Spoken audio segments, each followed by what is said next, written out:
Round 1 game. Boss G, salamat. Ay, teka muna. Sige. Round 1 game. Boss G, salamat. Nakalaban ko din si Boy Storymaker. Sa liga ng rap type Roblox, ang lakas bumoses neto. Feel na top commander. Ano yun para tawagin kang great leader? Hoy, hindi kasi Hitler. Asta-astahang boss pero Kilataki at Hex tumatahimik. Yun pala siya ay under. Kakatawa ka bata. At feeling high caliber pa to. Hoy, ikaw ay cancer at toxic lamang na player. Ay, toxic at weak lamang na player. Di ba panay hamon ka sa akin noon? Nung pinalagan ko ang daming rason, style mo pang Mayweather. Pero respeto pa rin sa'yo bilang member kasi noon isa ito sa manager. Oo, yung mantra ngayon. Isa siya sa pundasyon. Imbis tawagin ko siyang founder, kinikilala ko na lang tong bata na bilang isang scammer. Oo, alam yun ng mga batch 1. At hindi na dapat i-explain. At maiba tayo, pag-usapan natin yung pag-jajakul mo sa Discord. Alam mo ba? Alam ko bata ka pa pero mag-isip-isip ka din kung may kukuha ba sa iyo ng video record. Alam ko parehas kayong may mali ni Enrile. Pero ikaw yung mas naapektuhan. Kaya sa GC ng mantra siya nalay patay mali siya. Ginamit mo sana iyong utak. Paano na lang kung yung video umabot sa iyong pamilya? Di ba nakakahiya? May napansin din ako, wag puro ligo lang, maghilod-hilod ka din. Proud ka pang binalandra titi mo na maliit na maitim, kulay ani mo'y nasusunog na kanin. Ito advice lang, kuskusin mong mabuti at gamitan mo ng sabon na niacinamide upang pumutiyan para kung maglulo ka man ulit tas may video makikita na namin yung bright side. Kaya pasensya na, di sa pangbabastos. Kung yung maselan mo na parti aking idanawit, huwag ka sanang masaktan, wala akong intensyon na ikay ipahiya. Ako lamang ay nagmamalasakit. Nga pala, maihabol ko. Next time, huwag ka maglaro ng sipon. Pakiayos yung sarili mong desisyon. Pero kung ayaw mo talaga mawalan ng kalaro, pues huwag ka uminom ng Newsep. Yan ang solusyon. Time. Yo! Tangina. Tangina. Maitim daw titi ko. Sabi nito ni Keso, ikaw yung titi mo kasing itim ng bulbul ng mama mo. Oo talaga. Oo nga. Hindi, maitim yung titi ko. Tanggap ko na yun, men. Pero alam mo yung bright side, yung mama mo na nasa heaven. Aray mo, wasak. Tangina, kawawa ka naman. Parehas kayo ni Amiled at ni Tadius. Napatay yung mama. Si Tadius, putang ina pinugutan. Kasi naglabas ng dede yung nanay niya na Muslim. Kawawa ka naman.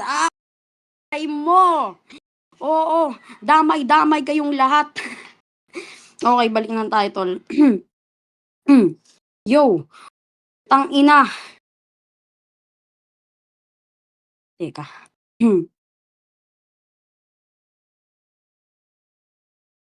Yo, puking ina mo, choke agad.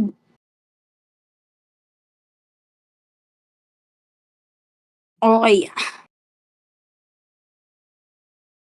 Ina mo. Okay.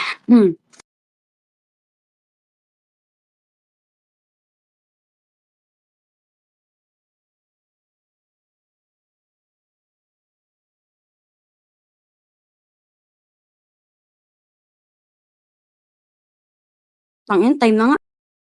Yo! Grabe, tol. Dalawang linggo ka nag-prepare, tol. Ba't ganyan? Pwede naman basahin. Sige, round 2 game. Kakadismaya, puta. Okay lang naman matalo eh. Round 2 game. Hentai. Di ka mananalo sa akin. Ikaw yung klaseng taong loko-loko. Hindi ka makapag-isip ng maayos kasi utak mo baliko. Kaya wala ka ng maluloko. Mga linya mo wala sa ayos. Puro liko-liko. Kaya ikay delikado. Diablo kaharap mo. Dito sa'yo walang sasaklolo. Akala mo porkit bata ka sa'yo ako ay maaawa. Diyan ka nagkakamali. Dito sa round na to, di ako magpapatawa. Iba ako magseryoso. Tignan natin kung ito pa ba'y iyong ikakatuwa. Kaya harapin mo realidad. Tagos sakit neto hanggang sa iyong kaluluwa. Di ba mayabang ka? Pues, Makinig ka upang mabuksan iyong isipan. Tanggapin mo masasakit na salita upang sa iyong kamalian ikay matauhan. Kasi sa totoo lang, ingay mo lang nagdadala sa'yo at may sulat ka pang di mo ginamitan ng utak. Gusto mo katotohanan? Mas madami ka pang Gusto mo ng katotohanan? Pues, mas madami ka pang batil sa akin. Pero ni isang linya mo wala man lang tumatak. Tapos hindi ka pa marunong magprepara. Tangina mo. At nagbaliktad pa to ng kwento. Panay hamon daw ako sa kanya, halatang pa-victim. Hoy, sabihin ko dito ang totoo. Wala ka ng matatagong lihim. Tapang-tapangan ka pa na parang asong gustong mangagat at ang lakas pang tumahol. Pero nung pinalagan ko siya upang magbattle, iyak ng iyak sa ibang tao at sa GC, parang di ka nakadede na sanggol. Nakakatawa ka, Vesper, sa totoo lang. Malakas pa ito humingi ng laban pero di naman preparado. Turna niya kanyang finonger. Kaya naban ka ulit sa mantra. 2 beses na yan. Kaya Boss G, gawan mo na to ng banner. Sinayang niya lang yung experience. Bihira lang ulit mangyari yun sa mantra na maraming manood na audience. Sayang sulat ng ghostwriter mo, tangina oh. Ghostwriter, wag mo nang idanay. Meron ka talaga at ang pangalan nun ay si Artificial Intelligence. Di, halata naman ginamit mo yun kay Ran. Kaya pasensya kung ikay inexpose. Alam ko kasi ito ay effective. Oh, nanibago ka ba sa akin kasi kilala lang naman si Keso sa sulat na purong creative. At least wala akong dinamay. Kaya sa parte na yan, huwag ka sana maging sensitive. Nagpractice lang ako sa personalan na style. Malay kasi natin ibigay ni Boss G yung negative. Time. Putang ina. Ghostwriter ko daw si Artificial Intelligence. Nakakatawa ka naman. Oo, nag-AI lang ako doon kasi di ako nakapaganda. Pero hindi naman talaga ako magsusulat. Lalo na to kay Keso. Palibasa kasi, tang ina yung kalaban ko doon na nerdo. Palibasa yung kinalaban ko, nerdo. Oo. Tang ina mo. Oo. Oo, natalo na ako. Oo, natalo na ako. Oo, natalo na ako. At okay lang sa akin yun. Basta magbigay ako ng inspirasyon. Pero aking demonstrasyon, utang ina. Tang ina mo.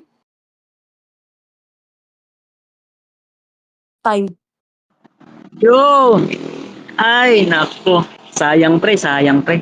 Bawi ka na lang sa sunod na battle mo ha. Round 3 game, imagery.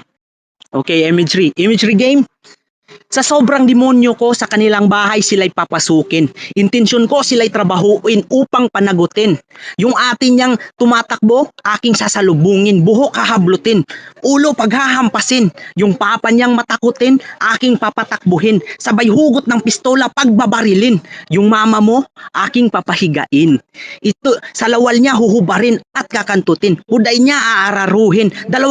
Pagkatapos, 2 mata niya dudukutin at dila puputulin. Leeg niya lalaslasin, dugo niya aking isasalin at ito'y iinumin. Katawan ng mama mo aking susunugin. Di pa nakontento, ulo pupugutin. Bungangan niya ibubukakan, lagyan ko pa ng granada upang pasabugin. Ano, lyricismo ba?